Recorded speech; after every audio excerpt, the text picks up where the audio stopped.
بكيلو من الدقيق هنعمل اكبر كمية من القرص بتاعة اللفران، طبعا اللي محشية بالجبن واللي محشية بالعجوة والسادة والفينو والقيصر.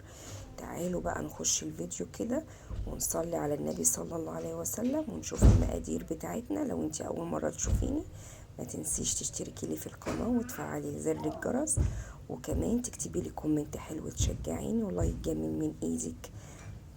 تعالوا بقى نشوف ايه المكونات بتاعتنا. اول حاجة كده معانا مج حطينا فيه نص كوباية مية، معلقتين سكر، نزلنا كيس خميرة فورية، نزلنا معاه نص معلقة من الدقيق. هنقلب دي ونختبر الخميرة بتاعتنا، نركنها على جنب. نجيب بقى في البولة بيضاية واحدة بس، هنبتدي ننزل على البيضة دي سنة من الملح وكمان شوية من الخل، زي معلقة صغيرة خل.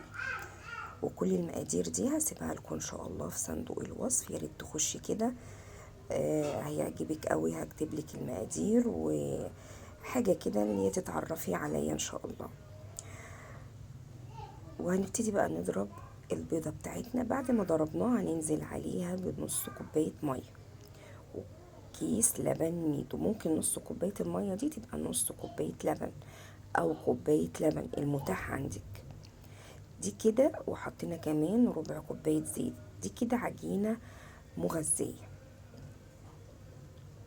وكمان موفرة، يعني بيضة واحدة بس، ما حطيناش اكتر من كده وما استخدمناش الا كيس لبن. معايا كيلو دقيق نخلاه وحطاه جنبي. هنزل ايه بقى على الكيلو الدقيق دي؟ معلقة صغيرة من البيكنج باودر، معلقة ممسوحة يعني مش معلقة مليانة. وهنزل بقى عندي كوباية ونص كمان مية، هنزل بيهم تدريجيا. كل ما احط شوية دقيق واقلبهم اروح حاطه شويه ميه.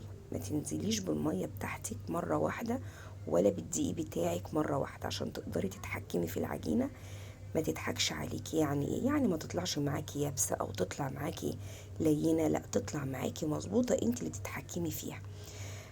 كده الخميره بتاعتنا ناجحه معانا ونشطه. هنبتدي ننزلها على العجينه ونبتدي اللي احنا نقلب بالشكل ده واحدة واحدة لحد ما نشبع الدقيق بتاعنا كله بكمية المية.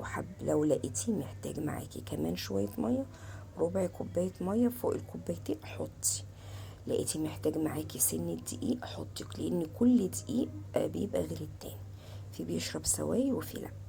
بعد ما قلبنا كده الكيلو الدقيق بتاعنا في المقادير الجميله دي، زي ما انا قلت لكم هسيبها لكم في صندوق الوصف. هبتدي بقى كده هنزل عليها زي ما انتوا شايفين كده على الرخامه. ليه بقى؟ تقدري تتحكمي فيها، او طبق واسع تقدري تتحكمي فيه.